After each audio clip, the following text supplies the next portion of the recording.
देवान भावयतानेन ते देवा भावयन्तु याच्या खाली आघात भावयन्तु वहा. परस्परम रच्या खाली आघात अनुस्वाराचा म परस्परम भावयंत याच्या खाली आघात श्रेय परम वाप्स्यथ इथं काही नाहीये. पुन्हा एकदा बघा. देवान भावयतानेन ते देवा भावयन्तु वहा याच्या खाली आघात परस्परम रच्या खाली आघात अनुस्वाराचा म भावयंत याच्या खाली आघात भावयंतश विसर्गाचा श राहायला सांगायचा भावयंतश श्रेय परम वाप्स्यथ. देवान भावयतानेन देवान भावयतानेन ते देवा भावयन्तु वहा ते देवा भावयन्तु वहा. देवान भावयतानेन ते देवा भावयन्तु वहा. परस्परं भावयन्तश परस्परं भावयन्तश श्रेयः परमवाप्स्यथ श्रेयः परमवाप्स्यथ. परस्परं भावयन्तश श्रेयः परमवाप्स्यथ. देवान भावयतानेन ते देवा भावयन्तु वहा परस्परं भावयन्तः श्रेयः परमवाप्स्यथ. रक्षा देवांस यज्ञाने तुम्हा रक्षोत देवते एकमेकांस रक्षूनी पावा कल्याण सर्वही. अनेन देवान भावयत म्हणजे या यज्ञानी देवान भावयत देवांना संतुष्ट करा. मग ते देवा वहा भावयंतु म्हणजे ते देव तुम्हाला संतुष्ट करून परस्परम भावयंतः परम श्रेय अवाप्स्यथ परस्परांना संतुष्ट करून परम कल्याणाला प्राप्त व्हाल म्हणजेच तुमचं कल्याण होईल. एकमेकांना मदत करा म्हणजे एकमेका सहाय्य करू अवघे धैर्य सुपंथ हाच अर्थ इथं आहे की अशा प्रकारे तुम्ही एकमेकांना मदत करा. मग या यज्ञाने देवांना संतुष्ट करा याचाच अर्थ काय. आपण ज्या प्रकारे देवाला संतुष्ट करण्यासाठी गंध फूल अक्षद वाहतो हा अर्थ इथे अभिप्रेत नाही. भगवंत म्हणजेच हे देव कशाने संतुष्ट होतात. गीता वारंवार सांगते की हे स्वधर्माचरणाने संतुष्ट होतात स्वधर्म पालनाने संतुष्ट होतात आणि मग तुमच्या गरजा भागवतात. असं स्वधर्माचं पालन करा. न ऋते श्रांतस्य सख्याय देवाहा असं उपनिषदामध्ये सुद्धा सांगितलंय. काय सांगितलंय की जो श्रम करणारा आहे त्यालाच देवाची मैत्री लाभते. म्हणजे श्रम करणाऱ्या कष्ट करणाऱ्यालाच काय होतं त्याला श्रेयाची प्राप्ती होते म्हणजे त्याचंच कल्याण होतं. अशा प्रकारे जो करतो म्हणजे फक्त देवाची पूजा करून आपल्याला काहीही मिळत नाही. नुसते उपवास करून आपल्याला काही मिळत नाही. अर्थ हा आहे की अशा प्रकारे तुम्ही जर कष्ट केले स्वधर्माचं पालन केलं तर देव संतुष्ट होतात. आणि मग काय सांगितलं की अशा प्रकारे देवाचं सामर्थ्य विलक्षण आहे. किती आहे तुम्ही करता त्याच्यापेक्षा कितीतरी पटीने तो तुम्हाला देत असतो. म्हणजे आपल्याकडे जे म्हणतात ना की तो कसा आहे अनंत हस्ताने तुम्हाला देत असतो. तर तो घेणाऱ्याचीच काय ताकद कमी असते पडते. सो त्याची एक माहिती ना सुदामाची गोष्ट जी आहे ना ती गोष्ट तुम्हाला मुठभर पोयासाठी दिली का सुवर्ण नगरी कोणी असं एक गाणं आहे. त्याच्यामध्ये काय सांगितलं माहिती की एक मुठभर पोयासाठी सुदामाने काय दिलं भगवंताला मुठभर पोहे दिले आणि त्याच्या बदल्यात भगवंतानी काय सुवर्ण नगरी दिलेली. भाव त्याचा महत्वाचा आहे बरोबर आहे पण म्हणजे भगवंताच्या बाबतीत असं आहे भगवंत सामर्थ्य इतकं विलक्षण आहे की अशी ही ताकद आहे की तुम्ही कराल त्याच्या कितीतरी पटीने ते तुम्हाला परत करतं. म्हणजे ती ताकद तो देव तुम्हाला परत करतो. किंवा आपण द्रौपदीचं उदाहरण दिलं की भक्तीने तिने भगवंताची प्रार्थना केली आणि ती धुतलेली थाळी होती, द्रौपदीची थाळी धुवून ठेवलेली होती, की त्याच्यातनं आता अन्न देता येणं शक्य नाही. ती धुवून ठेवली होती, पण जेव्हा भगवंताची प्रार्थना केली, काय केलं? त्याच्यातून पुन्हा इतक्या प्रकारचं अन्न निर्माण झाले, आणि जे तिची परीक्षा बघायला आलेले दुर्वास ऋषी होते आणि त्यांच्याबरोबर आलेले शिष्य होते, त्यांची पोटं भरून गेली. गोष्टी तुम्हाला माहिती आहेत म्हणून थोडक्यात सांगते, की अशा प्रकारे भगवंताची ताकद विलक्षण आहे. म्हणून भगवंत काय म्हणतात, या यज्ञाने देवांना संतुष्ट करा. आता जर देव हा शब्दशः अर्थ न घेता तुम्ही काय घ्यायचा, समजा की अशी ही ताकद आहे विलक्षण, म्हणजे समाजाची ताकद आहे असा अर्थ घ्या. की तुम्ही जर समाज कार्य करायला पुढे आला तर हजारो हात एकत्र येतील आणि ती ताकद काय होईल, संपूर्ण समाजाचं कल्याण करेल, असाही एक अर्थ होऊ शकतो. परस्परम भावयंत, एकमेकांना संतुष्ट करा, एकमेकांच्या गरजा भागवा.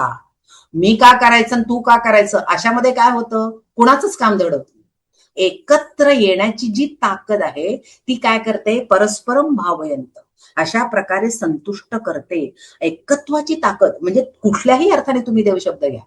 आताच्या काळामध्ये लोकांना वाटतं हे देव वगैरे नाही, आम्ही नाही मानत. समजा असे आहेत की जे देव मानतच नाही, मग त्यांनी अर्थ काय घ्यायचा, की ही सांघिक ताकद आहे, ती एकत्र येऊन काय करतात, तर अशा प्रकारे तुम्ही काय करू शकता, तुम्ही तुमचं कल्याण साधू शकता. किंबहुना स्वामी चिन्मयानंदांनी असं म्हटलंय की देवता म्हणजे कोण, त्यांनीच हा कल्पना म्हटली की देवता म्हणजे काय, की विशिष्ट कार्यक्षेत्रातली संभाव्य उत्पादन क्षमता, म्हणजे प्रोडक्टिव्ह पोटेन्शियल. असंच म्हटलंय की हे कधी होईल, प्रामाणिक प्रयत्न केले तर होईल. उत्पादन क्षमतेला आवाहन केले ना, पण प्रामाणिकपणे प्रयत्न केले तर काय होईल, विलक्षण वेगाने उत्पन्न वाढेल, म्हणजे अशा प्रकारे उत्पन्न निर्माण होईल. हा अर्थ घेतला तरी बघा की हा अर्थ लावून सुद्धा की परस्परम भावयंत. आता जेव्हा गीता बोलते तेव्हा गीतेच्या काळातले देव कोण होते, पंचमहाभूत. मग तुम्ही अशा प्रकारे कर्म करा की ते परस्परम भावयंत. तुम्ही सूर्याची उपासना करा, सूर्याची उपासना करा. काय प्रत्येक जण तुम्हाला आता त्या सौर ऊर्जेचा केवढा मोठा उपयोग आपण करून घेतोय. आता सध्या उन्हाळ्यामध्ये जेव्हा इलेक्ट्रिसिटी कमी होतीये तेव्हा ज्यांनी सौर ऊर्जेवर घरातल्या गोष्टी ठेवल्यात त्याचा फायदाच होतोय ना त्यांना. वेगवेगळ्या प्रकारे ही शक्ती वापर करता येते, हजारो पटीने. सूर्यशक्ती संपणार आहे का, कधीच संपणार नाहीये. म्हणजे ही एक प्रकारे तिचं उत्पादनासाठी आपण ती शक्ती वापरली. हे परस्परम भावयंत आहे. सूर्योपासना करायची, पूर्वी लोक करायचे ना सूर्योपासना, काय आहे त्याच्यामध्ये, तेच आहे ना, ताकद वाढते तुमची, तिचा वापर तुम्ही असा करून घेऊ शकता. या प्रकारे भगवंत काय म्हणतात, एक परस्परम भावयंत, एकमेकांना सांभाळून सेवा करून घ्या. शेती करताना तरी काय आहे, शेती करताना जेव्हा तुम्ही शेती करता तेव्हा त्याच्यामधले कितीतरी प्राणी तुम्हाला मदत करतात शेतीला. कुत्रा आहे, रक्षण करतो. बैल काय करतो, शेत नांगरतो. परस्परम भावयंत अशा प्रकारे घ्या कुठल्याही बाबतीत. म्हणून देव आणि मानव यांचं नातच कसं आहे, परस्परम, दिल्या घेतल्याचं असं म्हणलं तरी चालेल. गिव्ह अँड टेक आहे. उदाहरणार्थ अजून कसं गिव्ह अँड टेक आहे बघा, की राजा आणि प्रजा. प्रजेने काय करा, तर किंवा आताच्या काळात गव्हर्नमेंट टॅक्स भरा, तर राजा तुम्हाला सुखाची साधने देईल. म्हणजेच काय, कल्याणकारक योजना राबवल्या जातील. पैसाच नसेल तर सरकार तुम्हाला सुखसोयी पुरवणार कशा. म्हणून ते नातं कसं आहे, प्रजा आणि राजा. तुम्ही टॅक्स भरा, कर भरा, मग राजा तुम्हाला सुखाची साधने देईल. हे आदर्श आहे. प्रत्यक्षात टॅक्स भरला तुम्हाला सुखसोयी आत्ताच्या काळात मिळतात असं नाही, पण कल्पना ही आहे की प्रजा आणि राजा, शिष्य आणि गुरु, काय नातं आहे, की अशा प्रकारे शिष्याने गुरुची सेवा केली तर गुरु तुम्हाला ज्ञान देईल.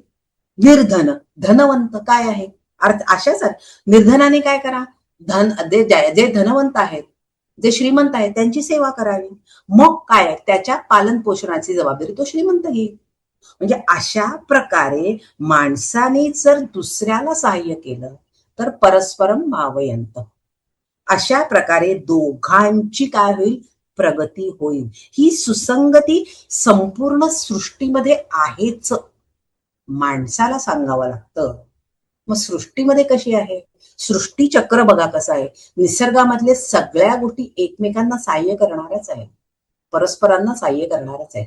आपण ते सृष्टीचक्र आहे ना, तुम्ही जर त्या सृष्टीचक्र योग्य रीतीने चालू राहावं असं वाटत असेल तर तुम्ही त्याचं पालन करा. म्हणजे काय करा? वाटेल तशी झाडं तोडू नका. निदान तुम्ही झाडं तोडण्याचं तरी काम करून द्या. झाड लावणं फार पुढची गोष्ट आहे, पण निदान झाडं तोडू नका. म्हणजे काय होईल? निसर्गाला मदत केल्यासारखीच आहे ना. किंवा अजून दुसरं काय सांगता येईल की आपण वेगवेगळ्या प्रकारची प्रदूषण करतो. ध्वनी प्रदूषण आहे, वायू प्रदूषण आहे, जल प्रदूषण आहे. मग आता जर तुम्हाला मदत करता येत नाही, निदान त्याला काय करू शका? जंगल जाळू नका, वाटेल तसं पेट्रोल वापरू नका, स्वच्छता ठेवा. तुम्ही काम करू शकत नाही, पण निदान या गोष्टी तर करू शकता. प्रदूषण करण्यापासून स्वतःला वाचवू शकता. परस्परम भावयंत, हे जे आहे ना, कचऱ्याचे प्रॉब्लेम निर्माण होतात म्हणजे आपण इतक्या मोठ्या प्रमाणात कचरा निर्माण करतो म्हणून. जर आपल्याच जे अशा प्रकारचं खत आपणच घरी तयार केलं तर काय होईल? त्या अन्नाचं आपल्या बागेमध्येच विल्हेवाट लावता येईल ना. तो कचरा म्हणून फेकून द्यावा लागणारच नाही. अशा बारीक बारीक गोष्टी आहेत. हे याच्या मागचं मेन सूत्र गीताच सांगते आपल्याला की परस्परम भावयंत. मुळामध्ये सृष्टी ही अशीच निर्माण झाली. एकमेकांना सहाय्य करू अवघे धरू सुपंथ, हाच भाव सृष्टीमध्ये आहे. बघा, प्रत्येकाची रचना इदम न मम अशीच आहे. फॉर एक्झाम्पल, सृष्टीमध्ये जे वृक्ष निर्माण झाले, वृक्ष स्वतःचं फळ स्वतः खातात नाही, दुसऱ्यासाठी. कसा? की प्रत्येकाला झाडाखाली झाड कशा कशा प्रकारे आपल्याला मदत करतं. सावली मिळते, फळं मिळतात, लाकूड फाटा मिळतो. म्हणजेच काय? झाड अशा प्रकारे दुसऱ्यासाठी कर्म करतं. पाणी काय करतं? पाणी स्वतःसाठी वाहतं, स्वतः पोट भरतं नाही, दुसऱ्यासाठी. हे जे आहे ना, तर गीता याच्यातनं हेच की संपूर्ण सृष्टीची रचनाच अशी आहे. इदं न मम. आणि फक्त तुम्ही किंबहुना अजून एक अगदी जवळ माणसाचं उदाहरण काय? जेव्हा आपण ब्रेस्ट फिडिंग करतो, काय करतो? आई लहान मुलाला दूध पाजते. मग हे दूध निर्माण कुणासाठी झालंय? बाळाचं पोषण व्हावं त्याच्यासाठी निर्माण झालेलं आहे. मग याच्यात परस्परम भाव कुठे आहे? हो, आहे ना. जेव्हा तुम्ही लहान बाळाचं पोषण करता आणि त्या बाळाच्या लीला बघून तुम्हाला प्रचंड आनंद मिळतो. परस्परम भाव आहे. आणि तो आनंद कसा आहे? तो आनंद आपण म्हणू की त्याच्यासाठी काय वाटेल ते द्या, पण तो आनंद इतर कुठल्याच आनंदाला सारखा नाहीये. असा तो आनंद आहे. बाळाच्या लीला पाहणं हा आईचा आनंद आहे. परस्परम भावयंत अशा प्रकारे आहे. किंबहुना अजून श्रोता कसं आहे? वक्ता आणि श्रोता हे नातं तरी कसं आहे? वक्ता कुणाला म्हणायचं? समोर श्रोता असेल तर. मग श्रोत्याला वक्ता आनंद देतो आणि वक्त्याला श्रोता आनंद देतो. श्रोते सुद्धा वक्त्याला आनंद देतात ना, कारण श्रोते आहेत म्हणून वक्ता बोलू शकतो. परस्परम भावयंत. म्हणजे अशा प्रकारे सगळ्या गोष्टी, सगळी सुख ही दुसऱ्याला देण्यामध्ये आहेत. हे गीता आपल्याला सांगते. आणि श्रेय परमवाप्स्यत. आणि अशा प्रकारे एकमेकांचं कल्याण केलं तर सगळ्यांचंच कल्याण होणार आहे. मग आता म्हणजेच भगवंत म्हणतात की या प्रकारे संपूर्ण सृष्टीची रचना आहे, पण माणसाला मात्र हे सांगावं लागतं. सृष्टीकडे जरा उघडू म्हणजे नजर, आपण काय म्हणू की नजर टाका. स्वतःच रमू नका की कसं संपूर्ण सृष्टीचं काम चाललंय, तसं तुम्ही प्रयत्न करा. परस्परम भावयंत. किंबहुना ज्ञानेश्वरांनी फार सुंदर एक उपमा दिली आहे की कसं आहे माहितीये का, की अशा प्रकारे जे स्वधर्माचरण करतात त्यांच्या पायाशी सगळी सुख हजरच असतात. त्याच्यासाठी ज्ञानेश्वरांची उपमा बघा कशी आहे की स्वधर्माचरणाने संपूर्ण सृष्टीशी जेव्हा तुम्ही प्रेमाचे संबंध निर्माण करता तेव्हा काय होतं? तुमच्या मनातल्या सगळ्या ज्या ह्या आहेत ना, कल्पना आहेत किंवा तुमच्या ज्या इच्छा आहेत त्या पूर्ण होतात. कशा होतील? किंबहुना ज्ञानेश्वर असं म्हणतात की ती सगळ्या सिद्धी तुमच्या पायाशी हात जोडून उभ्या राहतील. त्याच्यासाठी एक दृष्टांत ज्ञानेश्वर देतात. कशा राहतील? तर ते म्हणतात, जैसे ऋतुपतीचे द्वार वनश्री निरंतर वोळगे फळभार लावण्येसी. वसंत ऋतूच्या दारामध्ये जशी संपूर्ण वनश्री फुलांनी बहरलेली असते. म्हणजे बघा ना, वसंत ऋतूमध्ये संपूर्ण सृष्टी कशी असते? सगळी फुलं, सगळी फळं यांनी सगळी सृष्टी बहरलेली असते. म्हणजे जणू काही ती काय करते? ती संपूर्ण त्या वसंत ऋतूची निरंतर सेवा करत असते. तैसे सर्वे सुखे रहित दैवची मूर्तिमंत येईल देखा काढत तुम्हा पाठी. तुम्ही जर अशा प्रकारे स्वधर्माचरणाने वागलात, परस्परम भावयंत एकमेकांशी सहकार्याने वागलात, तर काय होईल की त्यावेळेला सर्व सुखासहित दैवच तुमचा माग काढत तुमच्या मागे येईल. मग देव तुम्हाला देवान भावयताने, याचा अर्थ देव तुमच्या यज्ञाने संतुष्ट होतील. म्हणजेच काय होईल? कर्म तुम्ही अशा प्रकारे केली तर जणू काही सगळे दैव तुमचा माग काढत येईल. म्हणजे तुमचं कल्याणच होईल थोडक्यामध्ये. अशा प्रकारे जर तुम्ही वागलात तर हे सगळे शब्द महत्वाचे. परस्परम भावयंत कसं आहे? देव कसा तुम्हाला मदत करेल हे सगळं तुम्ही आधी द्यायला शिका. म्हणून काय म्हटलं? अनेन देवान भावयत. आधी यज्ञाने देवांना संतुष्ट करा. आपण बरोबर उलट करतो. देवाजवळ गेल्यावर काय म्हणतो? देवा तू माझ्या मनातली जे काय आहे मला पास कर, मला हे दे ते दे, मग मी काय करेन? मी अमकं तुला अर्पण करीन. आणि गीता बरोबर उलट सांगते, आधी त्यांना संतुष्ट करा आणि मग देव तुम्हाला संतुष्ट करा.